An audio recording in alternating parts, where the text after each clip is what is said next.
when the alarm clock rings. Stale bread with energy drink. Each day a new commute. More efficiency, less drama. Delivered in full, on time. First things first, clock out. A member of Avarardo Vault's security team and holder of Best Employee for longer than she cares to count. She has made plenty of plans for her free time, but for now, her biggest mission is simple, clocking out on time. A regular. It was already past midnight, and the lights in the shop windows had flickered out, leaving the lively city of Raguna cloaked in a solemn, silent embrace. Even Senor Octopus on the bell tower seemed to have drifted off to the land of dreams. Well, if echoes can dream, that is. Looks like there won't be any more customers tonight, Margarita yawned. Best finish up with the cleaning and head home. Ciao, Margarita. Same as usual. A nectar wine and potato wedges. Extra cranberry jam and black pepper. Thanks. Margarita froze at the sudden familiar voice coming from behind her. It carried the unmistakable weight of exhaustion and weariness, as if the spirit of its owner had been whisked away to the heavens by Imperator, leaving behind only a weary shell. To anyone unfamiliar with Raguna, that lifeless tone might have sent them running. It's been a while since you last came by, Miss Zani, Margarita said, still focused on tidying up the pizza crumbs in the oven. Just getting off work? You've been busy lately? Well, sort of, Zani replied, her gaze fixed on the counter as if she were staring at a pile of freshly printed reports instead of some appetizing pizzas. You know, with the carnival just around the corner, the bank is working 1 like 3. Not that really matters. The workload never seems to end anyway. To us Montellis, the carnival is both an opportunity and a challenge. Zani recalled Alberto's words when she received that assignment. For Raguna's future, we all must play our part. To Zani, those words felt hollow. She worked for the bank because they paid her. She wasn't an actor there to play a part. Still, she had to admit that the guest she was tasked to protect did spark a small flicker of curiosity in her heart. The sizzling potato wedges in the fryer released a mouth-watering aroma that made her stomach grumble in protest. What should I have for breakfast tomorrow? She pondered. The pancake this morning was cold and gave me a bit of a stomachache. Maybe I should go for porridge with baked eggs. Oh, and definitely 2 spoonfuls of sugar. Just then, a faint cracking sound pierced the midnight air. Margarita, busy with the fryer, didn't notice. Perhaps the entire slumbering city of Raguna didn't notice either. But Zani did. She looked up and saw a shadow dart across the rooftops. The sound had come from a loose tile knocked off by his careless foot. The Carnival attracted more than just law-abiding tourists. With a resigned sigh, Zani pulled out her wallet and placed a few shell credits on the counter. So much for her midnight snack. Ta-da! Your potato wedges are ready, Miss Zani! Margarita called out, turning around with a plate in hand, only to find the seat where Zani had been sitting now empty. Shadow of the Blaze. Excerpt from the Pioneer Express Special Edition. Guardian of the Night, an incarnation of justice, or a cunning criminal. Just as my scream caught in my throat, they swooped right over my head. She. Yeah, I think it was a woman. She was moving so fast, and in the darkness of the night, it was hard to see anything clearly. But I swear, there was something on her head, like some strange hairpins. Or maybe it was just her hair whipping in the wind. I can't say for certain. Sabrina, female, 36, one of the known eyewitnesses. The brothers of the Chamber of Discipline finally reached a consensus, declaring that outlaw a righteous one. I was vehemently against their judgment then, and I still am. This outlaw is responsible for dozens of assaults in Raguna. Yes, I know the ones she attacked were criminals, but they should have been apprehended by the Chamber of Discipline under Imperator's name and sentenced under the Sentinel's solemn gaze, not by some thug dishing out street justice. This is a blatant defiance of the Sentinel's authority. Here in Raguna, only the Sentinel has the right to judge the guilty. Anonymous acolyte from the Chamber of Discipline. Yes, several neighbors of mine have seen her. Her methods are getting more extreme lately. They even call her the butcher of criminals. She never kills, huh? Well, I don't buy that. She's dealing with the worst of the worst after all. I don't think anyone can hold back when their life is on the line. Unless she's much stronger than those criminals. But could that even be possible? L. Lawson, male 42, from Eglatown, commenting on this mysterious figure's intervention during the attack on the plushie echoes by the plushie slaughterer. Since Egla's residents strictly avoid going outside after dark, no one saw her face. I've been tracking this Avenger sent by the Sentinel. Why do I believe she's connected to the Sentinel, you ask? Haven't you heard about the blazing flames of retribution that surround her? Those holy flames must be a gift from the Sentinel. The greater the evil she faces, the fiercer the light burns. Some call her a demon. Oh, that's absurd. What kind of demon fights for justice? Rhea, female 33, acolyte from the Chamber of Discipline. She participated in an investigation into this mysterious figure several years ago. I was working late that night. As I passed the gate of the Chamber of Discipline, I saw Talos from the Black Alley, tied up with his gang, all unconscious. Well, maybe it was just my imagination, but in the dim morning light, I think I saw someone squatting on the rooftop across from the chamber. She was gone in a blink. I remember she was covered in wounds, like she had just fought through hell. What? You mean to say she took down Talos and his gang all by herself? Archived audio recording from years ago. The speaker remains unknown. Most of these cases occurred years ago, and the eyewitness accounts collected thus far are often contradictory and lack detail. However, one thing remains clear. The second Dark Tide and the Carnevale incident a decade ago inflicted severe damage on Raguna. During the chaos that followed, a mysterious figure emerged, punishing evil under the cover of night.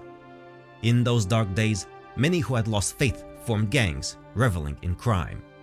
It wasn't until this mysterious woman began hunting them down one by one, delivering them to prison, that order was finally restored to Raguna.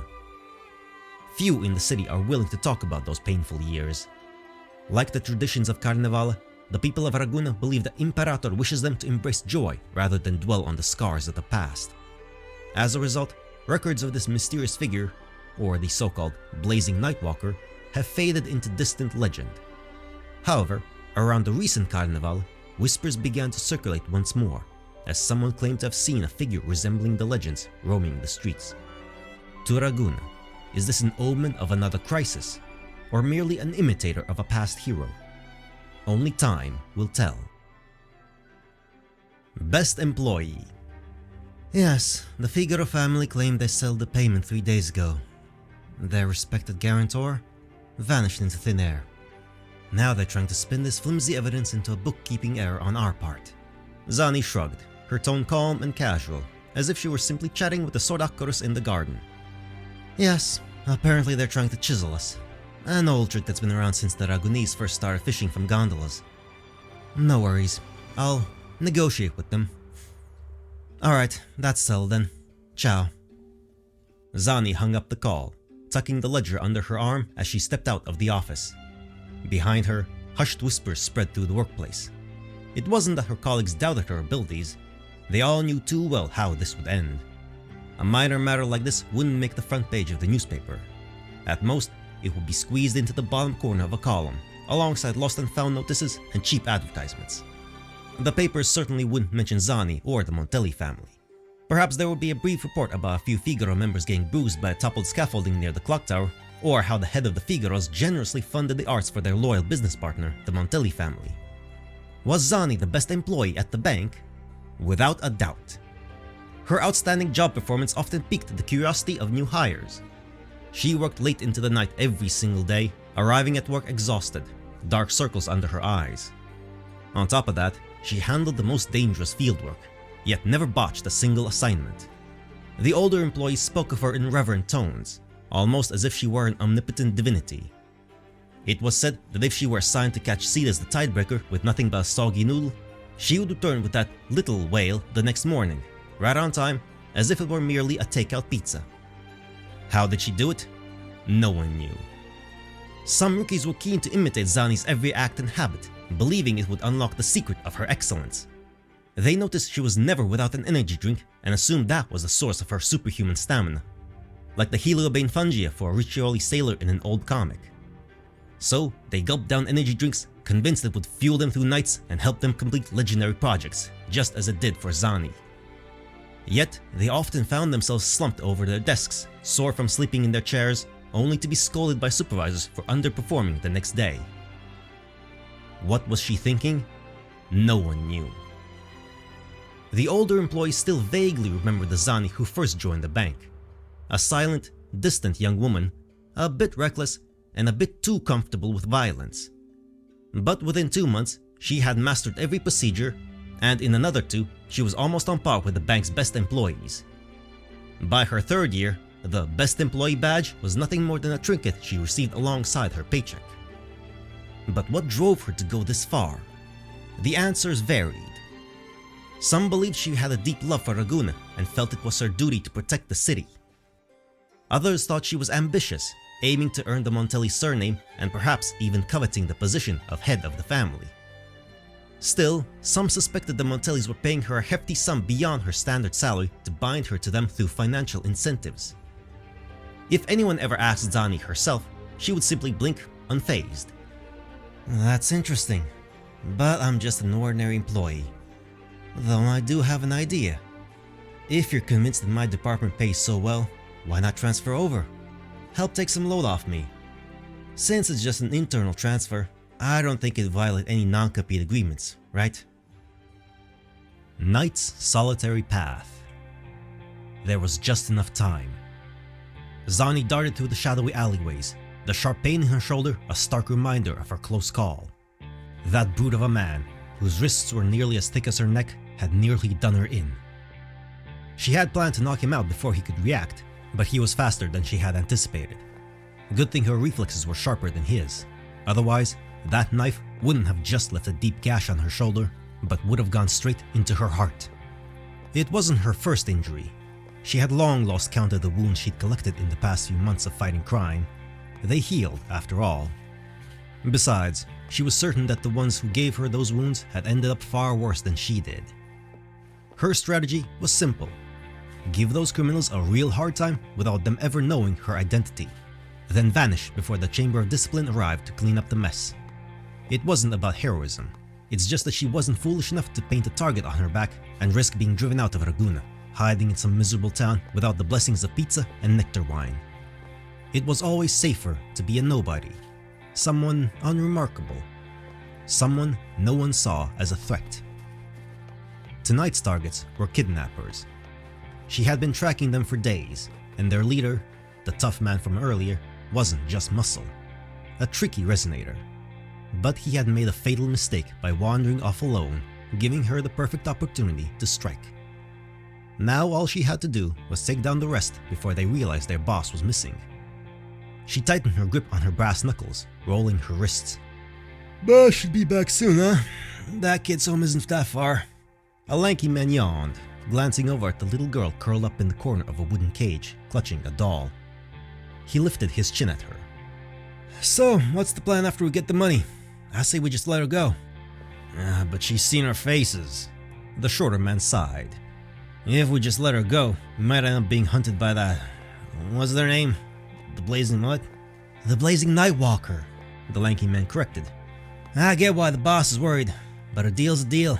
We take the money, we let the girl go. Killing her is overkill. By Imperator's name, Raguna has long been a land without rules." The short man muttered, a grim silence falling between them. The lanky man turned to look at the girl in the cage, but quickly snapped his gaze away as if burned. "I need some air." The lanky man stood up, irritated, and opened the door of their hideout. The cold air sent a shiver down his spine, but that didn't last long. Before he could react, a cold, metallic object smashed into his forehead, and darkness swallowed him whole. Who the hell are ya?" The short man scrambled for the gun on the other side of the table. He nearly made it, but the intruder was faster. Just as his consciousness began to fade, he felt his fingers brush the gun's handle. That was it. "I made it," Zani thought, letting out a sigh of relief. The wound on her shoulder had opened again, but it was still worth it. With a single punch, she shattered the lock on the wooden cage, shrugging off the lanky man's coat and draping it over the trembling girl. She had sent an anonymous letter to the Chamber of Discipline on her way here. If everything went smoothly, they would arrive soon. It was time for her to leave. Excuse me? Zani turned at the sound and found the little girl standing behind her, hesitating. Summoning all her courage, the girl held out her cherished toy. This is for you. Thank you for saving me. No need. I didn't do it for your gratitude. However, Zani swallowed her words before they could leave her lips. She squatted down, meeting the girl's wide, fearful eyes. In those innocent eyes, she saw herself, her past self. The lonely Zani, the helpless Zani. The Zani who couldn't do anything. So, she smiled and reached out her hand, ruffling the girl's hair before taking the doll from her hands. Thanks, she said softly. I'll take good care of it. Eve of the Carnevale. Zani might have dreamed, or maybe she didn't. If she had, it had slipped from her mind too smoothly, like butter. She opened her eyes and silenced the alarm clock still ringing by her bedside. The morning light streamed through the windows, outlining the edges of the carpet in a soft, golden glow. She took a minute to force herself to fully wake up, and with that, the last fragile fragment of the dream dissolved into nothing. Not that it mattered. It probably wasn't a good dream anyway. With all the recent overtime, even Zani's dreams had become meaningless and fragmented, often just mishmashes of unfinished tasks running through her mind. There was no escape from the pressures in waking life, so why would she ever expect to find one in dreams? Alright, enough of that. I've got an important job to take care of.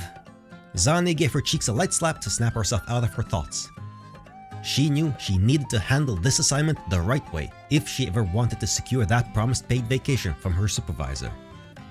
Facing the mirror, she straightened her attire meticulously, adjusting her tie until it was just right. She didn't know much about the mysterious guest.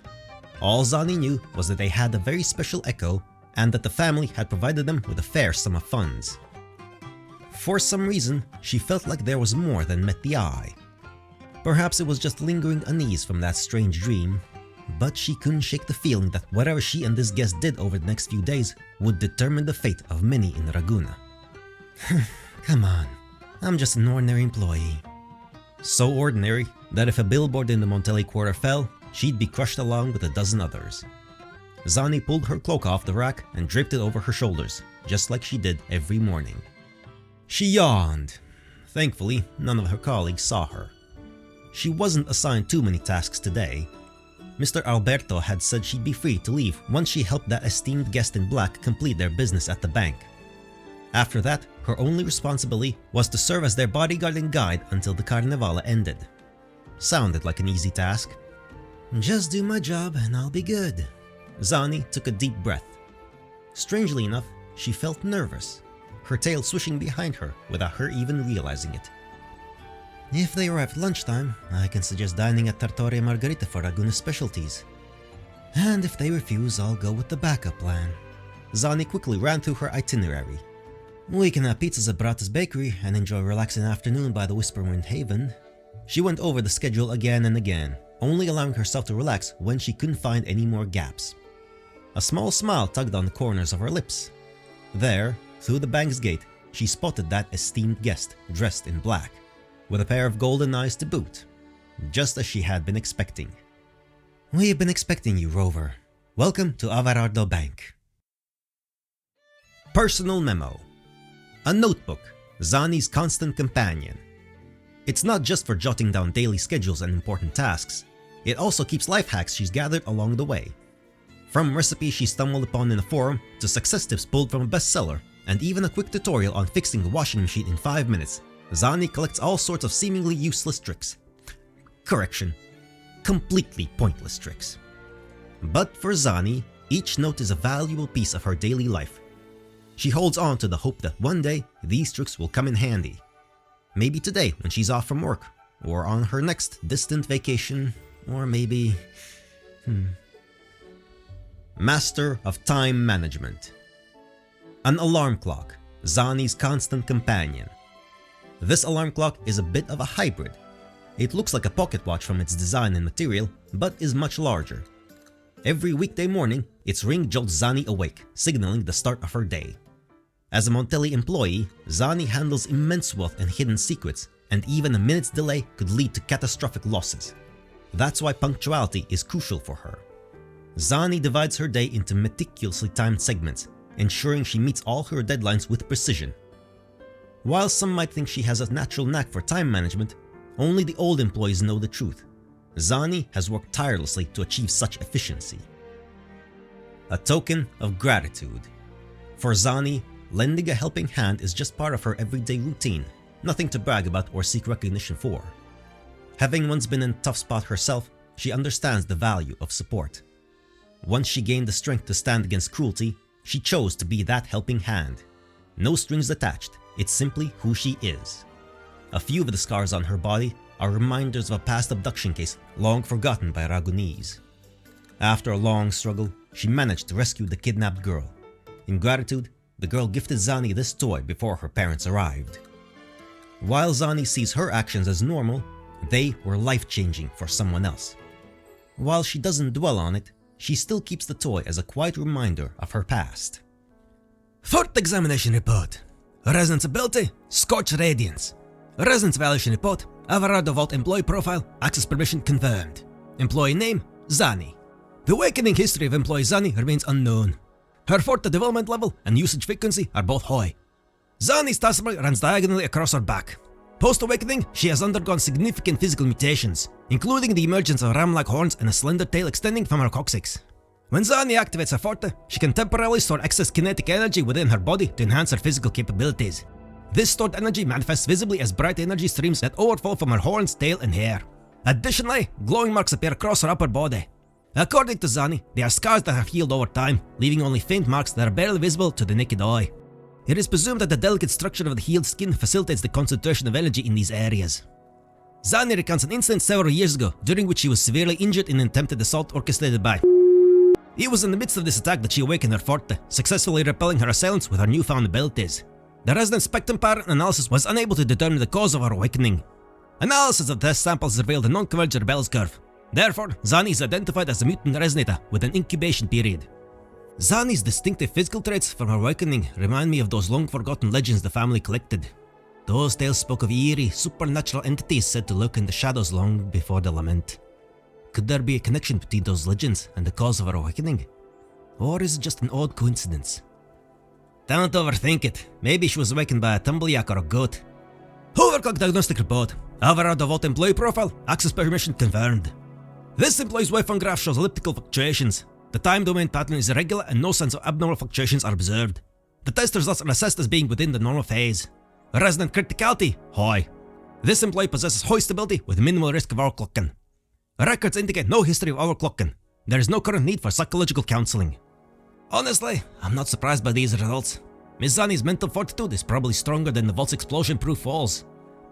With all the stress she deals with at work, I wouldn't be shocked if she's discovered some rather effective ways to unwind. I think I'll ask her about it once I wrap up my schedule today. It'd be great to share her methods with the other resonators in the family. Research Department memo. My stress-relieving methods? Well, sometimes I do, some voluntary work after hours. Does that count?